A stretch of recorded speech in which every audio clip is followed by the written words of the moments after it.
साथियों नमस्कार। साथियों आज के इस वीडियो में मैं कोई गीत नहीं गाऊंगा क्योंकि कोई इच्छा ही नहीं है गीत गाने की, क्योंकि सरकार के ये जो इरादे हैं, आज 2 दिन से जो हम लोग न्यूज़ देख रहे हैं, जो अखबार में खबरें आ रही हैं।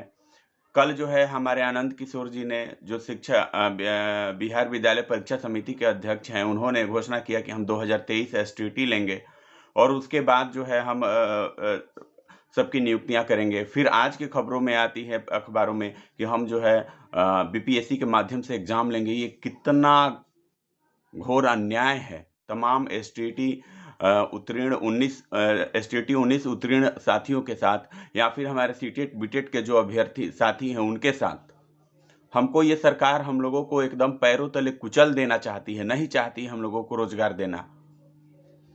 ये सरकार हमारे नाक में दम करके रख दी है। आपको परीक्षा लेना था, आपको जो भी करना था, तो अब तक आप क्या कर रहे थे? 4 साल से हमको आप इंतजार करवाए, भटकाए, दर-दर भटकाए।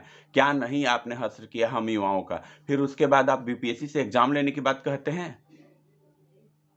क्या मानसिकता है इस सरकार की, शिक्षा मंत्री की? इस शिक्षा मंत्री को शिक्षा मंत्री के पद पर रहने लायक ही नहीं है शिक्षा मंत्री। और इसी मंसूबे को नाकाम करने के लिए हम तमाम साथियों को 13 दिसंबर को जो आंदोलन प्रस्तावित है, उस आंदोलन को भारी मत से समर्थन करना है और एकजुटता के साथ इस आंदोलन में आना है और अपने आवाज को बुलंद करना है। और इस सरकार के इरादे को, चाहे वो परीक्षा लेने का फिर से इरादा हो या एसटीईटी का इरादा हो 2023 वाला। हाँ, आप एसटीईटी लीजिए, 2023 लीजिए, 24 लीजिए, 25 लीजिए, लेकिन पहले 7वां चरण का नोटिफिकेशन लाइए। हमको उससे कोई दिक्कत नहीं है, आप एसटीईटी लीजिए, लेकिन हमारा नियुक्ति पे कोई असर नहीं होना चाहिए। और साथ ही साथ आप बीपीएससी के माध्यम से हमारा एग्जाम नहीं ले सकते हैं। हम इसका भरपूर विरोध करेंगे, क्योंकि हमें एग्जाम देने से डर नहीं है, लेकिन आपके नीति से डर है। आप जो करतूत करते हैं, एग्जाम में लटकाए रखते हैं, हम क्यों एग्जाम दें? एसटीईटी 19 से टफ कोई एग्जाम नहीं होगा। आपने बीपीएससी लेवल का सवाल पूछा था उसमें, और हमने उस एग्जाम को क्वालिफाई किया है। फिर किस बात की क्वालिफिकेशन आप खोजते हैं? आपको शर्म करनी चाहिए शिक्षा मंत्री और तेजस्वी यादव। आपको युवाओं से इतना बैर क्यों है? ये युवा आपको दिखा देगा। कुढ़नी का जो उपचुनाव हुआ, उसमें आपको नतीजा दिख गया, और आपको आगे भी चुनाव में नतीजा दिखेगा अगर आप इन शिक्षकों की बहाली नहीं करते हैं तो। आप एक शिक्षकों के भविष्य से खिलवाड़ नहीं कर सकते, हम खिलवाड़ नहीं होने देंगे। और साथियों, आपसे हाथ जोड़ करके आग्रह है कि आप अब कोई भी मतभेद ना रखें और 13 तारीख के आंदोलन में आप भारी से भारी संख्या में पहुंचे, ताकि इस सरकार को हम पटकनी दे सके, इस सरकार के इरादे को हम विफल कर सके। एकमात्र उपाय है हमारे पास आंदोलन, आंदोलन और आंदोलन। आंदोलन ही एक रास्ता है जो इस सरकार को हम सबक सिखा सकते हैं। इसके ईंट के जवाब को हम पत्थर से दे सकते हैं। ये एक ही मात्र उपाय है हमारे पास। हमारे सभी सीटेट वाले साथी हो या हमारे जो 2 खेमे में बटे हुए साथी थे, अब सब एक हो गए हैं। आपसी कोई मतभेद नहीं है। इसी बात को सरकार को जवाब देना है हमें। अब तक ये सरकार समझ रही थी कि ये 2 भाग में बटे हैं, तो इसका हम फायदा उठा ले। समझ लीजिए नीतीश कुमार जी, चंद्रशेखर जी और तेजस्वी जी, युवा आपको छोड़ेगा नहीं, आपके छाती पर चढ़ के रोजगार लेगा। आपको देना ही होगा। आप कैसे लेते हैं परीक्षा, हम देखते हैं। हम कभी भी बीपीएससी से परीक्षा नहीं देंगे, आपको ऐसे ही रोजगार देना होगा। हम देखते हैं आप कैसे नहीं देते हैं।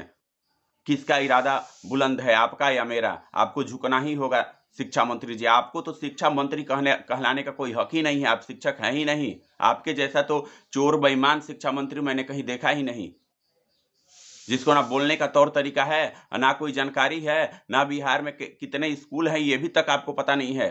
पता नहीं तेजस्वी यादव कैसे आपको शिक्षा मंत्री बना दिए। इतना बेवकूफ शिक्षा मंत्री बिहार के इतिहास में अभी तक नहीं आया होगा, जितना भारी बेवकूफ ये शिक्षा मंत्री है। तो साथियों, इस शिक्षा मंत्री को सबक सिखाना जरूरी है, और इसके लिए आप सबको 13 दिसंबर को भारी से भारी संख्या में गर्दनी बाग के धरना स्थल पर पहुंचना होगा। तभी हमारे हाथ में कुछ लगेगा, अन्यथा ये शिक्षा मंत्री सब कुछ हमारे हाथ से छीनने की तैयारी में है। तो साथियों, आपसे आग्रह है कि आप अब जागरूक हो जाए और इस आंदोलन में पहुंचे, आंदोलन को सफल बनाए और अपने रोजगार को सुनिश्चित करें। नहीं तो ये सरकार, ये शिक्षा मंत्री कुछ देने के मूड में नहीं है। सब कुछ हमारे हाथ से छीनने के मूड में है ये सरकार। हम अब निर्णय आपको लेना है, हमको लेना है कि कैसे हम अपने अधिकार को बचाते हैं। हमारे सभी साथी एकजुट हो चुके हैं और जो लोग अभी कुछ भी तनिक सा भी मतभेद होगा तो ये मतभेद को भूल करके और आप आइए, इस आंदोलन में आपका स्वागत है। रहने खाने सबका व्यवस्था किया गया है। जो हमारे साथी दूर दराज से आ रहे हैं वो 12 तारीख को भी आ सकते हैं। 12, 13, 14 3 दिवसीय जो है रहने खाने का 3 दिन का व्यवस्था सबके लिए किया गया है। सर्दी का शरद का मौसम है। इस मौसम को देखते हुए हमारे साथियों ने हर चीज का, रहने का, खाने का सब कुछ व्यवस्था किया। आपको कोई दिक्कत नहीं होगा, लेकिन हाँ, आपका इरादा पक्का होना चाहिए, आपको आना चाहिए।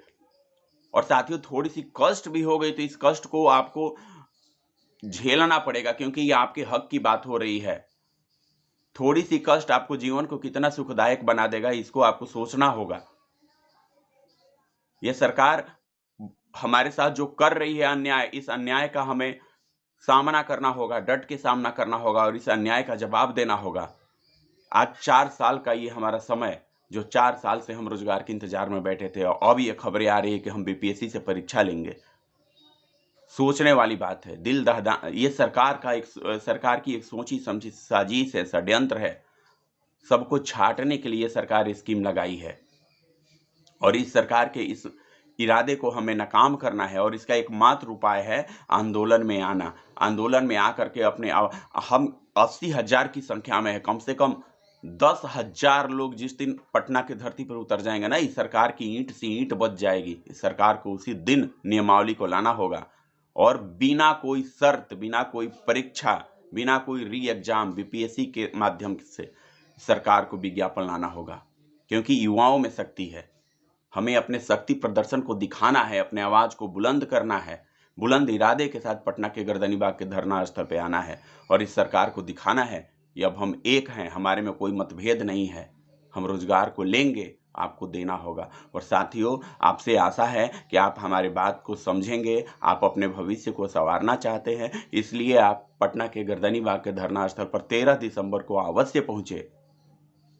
ये सबके हक अधिकार की बात है। आप कैसे अपने अधिकार को ऐसे ही छीन जाने देंगे? साथियों, आपसे आग्रह है कि आप जरूर पहुंचे उस आंदोलन में और इस आंदोलन को सफल बनाएं। साथियों, मिलता हूं एक नए वीडियो में और मैं भी उस दिन 13 तारीख को आऊंगा, कुछ साथियों को लेकर के आऊंगा। मैंने सबको अपने स्तर से सबको फोन किया, कॉल किया कि साथियों आप आएं, ये हमारे हक की लड़ाई है, सबको आना जरूरी है।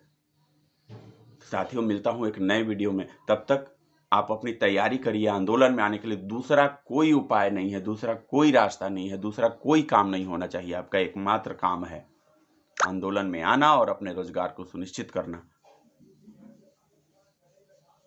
धन्यवाद साथियों।